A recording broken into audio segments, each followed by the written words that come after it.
Once upon a time, in a faraway land, there was an enchanted forest resided by unusual creatures such as cyclopes, fairies, unicorns, ogres, leprechauns, gnomes, and others. The kingdom was reigned by the divine goddess Maura, the goddess of love and peace.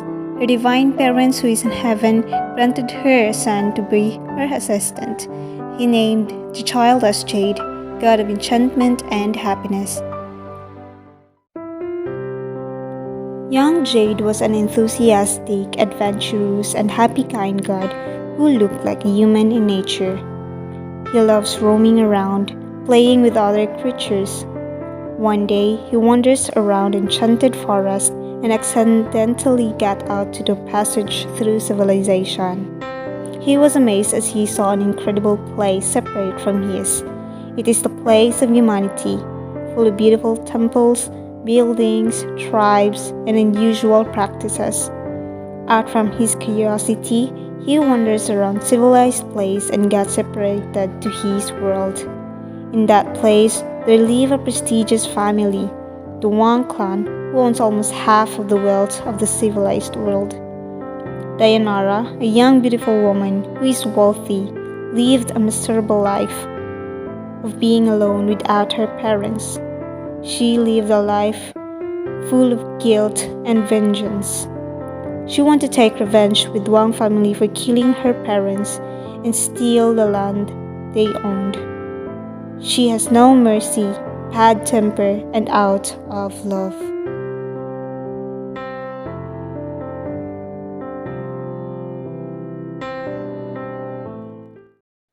Out of nowhere, Jade wanders into the human world and hides his identity.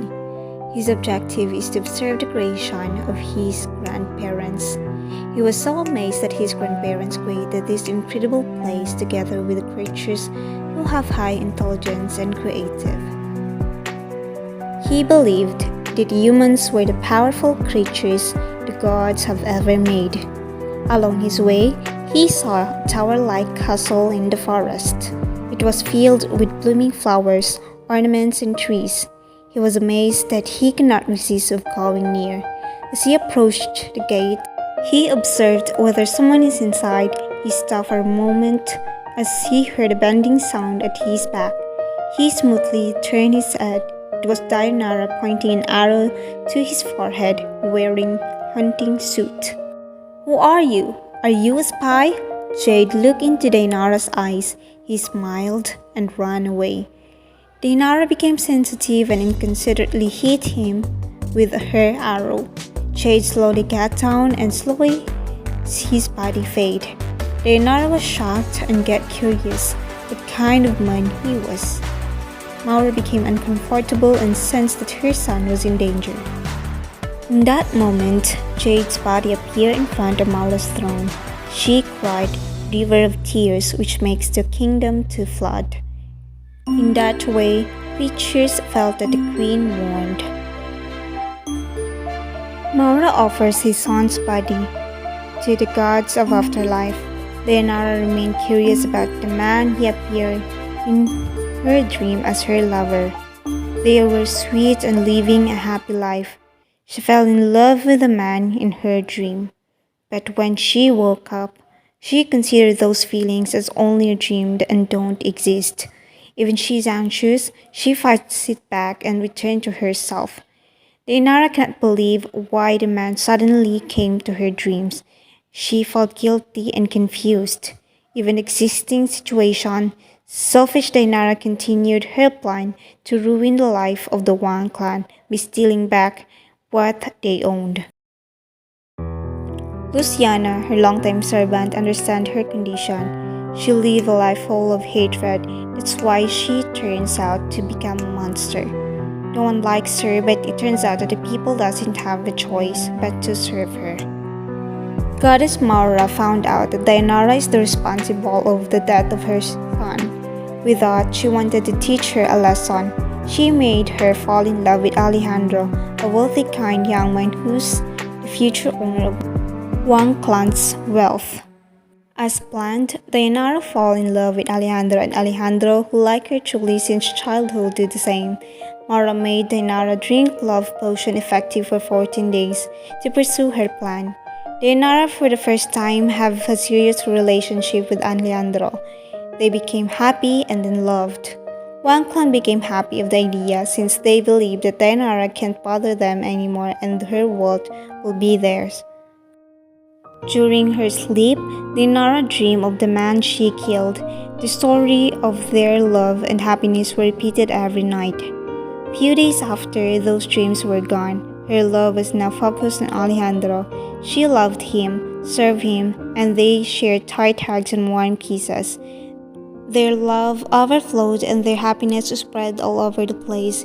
It was witnessed by the people that brought love, happiness, and peace in the civilized world.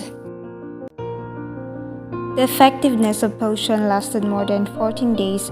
Mara got alarmed that the two were now in love and live a happy life.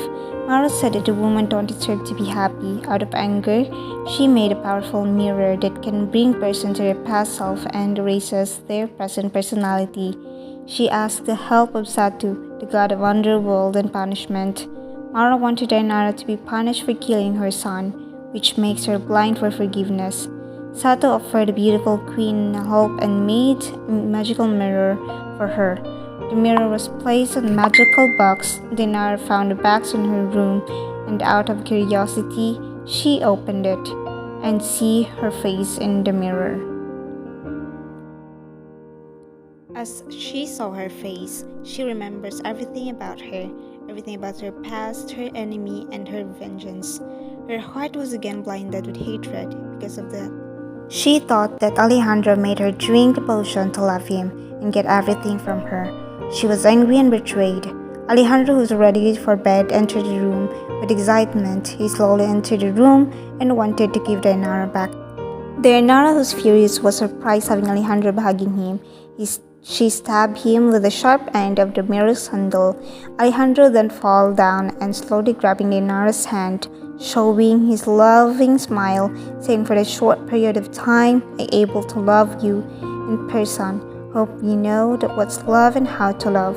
Dianarah was anxious, thinking what to do, what she did wrong. She slowly touched the face of Alejandro. In that moment, she remembered the smile of the young man whom he killed. It was same as Alejandro's smile at her, with love and compassion. For the first time in a long year, there was a tear drop at her cheeks. She is silent, yet have a chaotic mind. At last, she felt so heavy and badly hurt, with full of uncertainties. Maura in the Enchanted Kingdom have seen that moment in her magic well. Instead of happiness for the success of her plan, she felt sorry and guilty of what happened.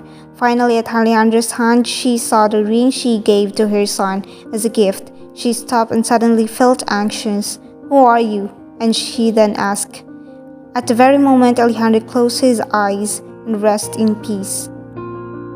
Maura get anxious, can't help herself. She then heard voice from above. "In this moment, it's you who killed your son." Maura fell down with great agony. Jade asked the goddess of life, her mother, to give him a chance to be with someone he loved. Visiting Dianarah in her dream wasn't enough. "I am Jade, the god of happiness, will give joy to someone who's not able to be happy. In a short period of time, let me be the one who makes her happy and be loved." I saw the love in her eyes. Behind her filthy heart, I saw her kindness and compassion.